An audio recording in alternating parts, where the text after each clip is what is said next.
I'm here with Canadian country singer and songwriter TY BAYNTON, who has just released his latest song, I'll Never Know, on iTunes today, August 25th. Well, congratulations, TY. Thank you very much. What is your favorite part or favorite aspect of this song? Probably the feel of it. When Jordan and I sat down to start writing it, I was playing around with kind of like a Tom Petty riff. Right. And he came up with a really cool melody, and we just ran with it. And for me, playing this live with my band is so much fun because it's just got a really cool groove to it. You're speaking of Jordan, you co-wrote the song I'll Never Know with Jordan Honsinger of Yes. Poultry County. So how did that collaboration come about? Jordan and I have been friends for a number of years and actually played several shows together. And we just get together to try and catch up when we're both in the same area from the road.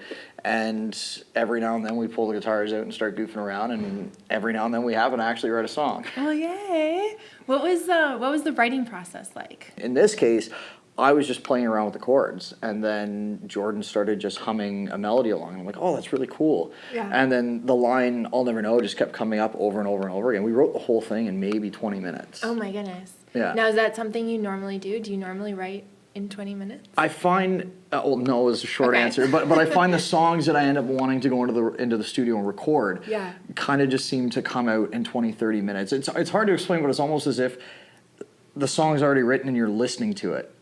Okay. If that makes sense, because you're literally sitting and you're playing along, and it's like the words just kind of come out of nowhere and they all fit. You mentioned in a previous interview that I'll Never Know was your favorite song of 3. Yes. And so one of the other 2 was too summery for an August release. Yes. And the other one didn't fit the current radio climate.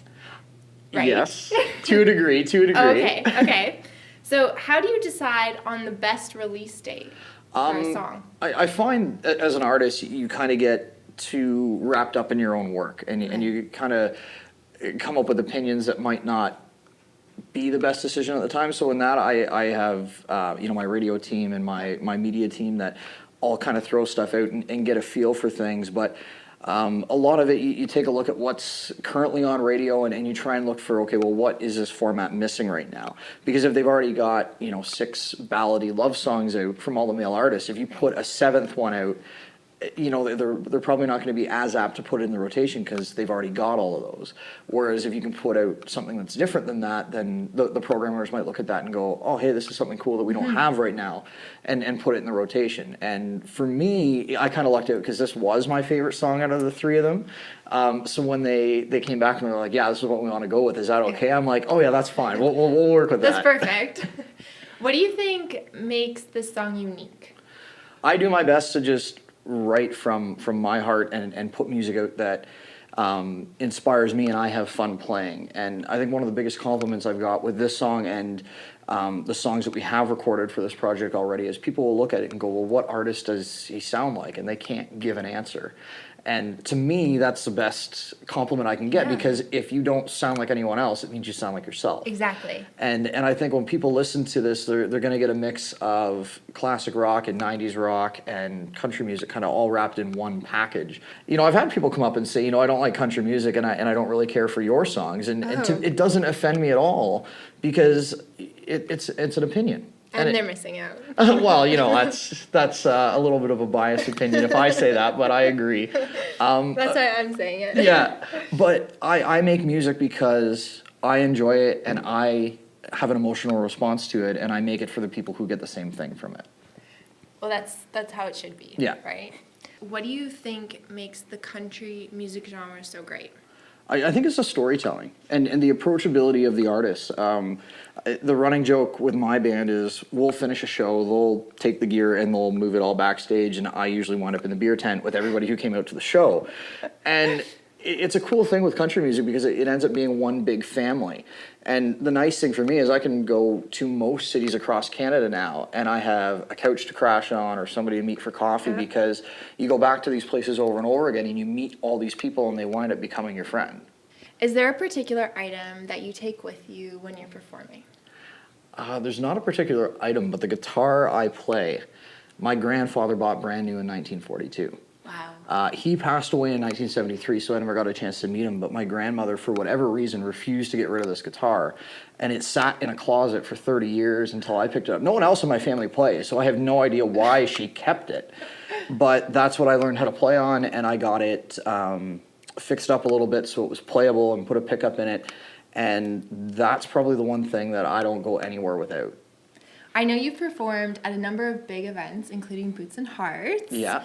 And you've also shared the stage with artists like Blake Shelton and Hunter Hayes, Tim Hicks. So what do you take away from all these experiences? I think you try and take stuff away from it to make your own show and your own, I guess, writing ability better. So my friends will laugh because if we're out in a crowd watching a show, they're watching the show. Right. I'm watching the crowd because I want to know, what did that artist do to elicit a response from the crowd, whether it was good or bad? Right. Because there's sometimes you see them do something and it's just like crickets in the crowd, and it's like, okay, well, I'm not going to do that. Don't do that. But then simple things like, you know, the use of stage risers or where they position their band members and stuff to make that show look more dynamic. And every time I go, I'm trying to find something to make the show that I'm putting on and the experience that I create for the fans who come up to watch it that much better. So how do you interact with your fans when you're performing then?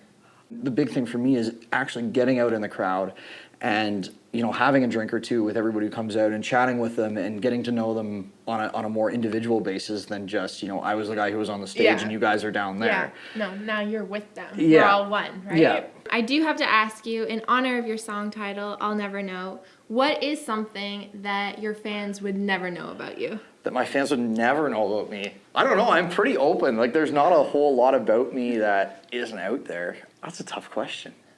I have never sang in the shower. Really? Not once. Well, it's a good thing I didn't ask you what song do you belt out in the shower then. Everybody talks about singing in the shower. Yeah. I've legit never sang in the shower. Wow. I've sang everywhere else, just not the shower. Not in the shower. Yeah. Is there a reason? It's never happened. That's very interesting. You should try it. I might have to do that. Well, thank you so much, Ty. Again, congratulations Thank you very on your much. song.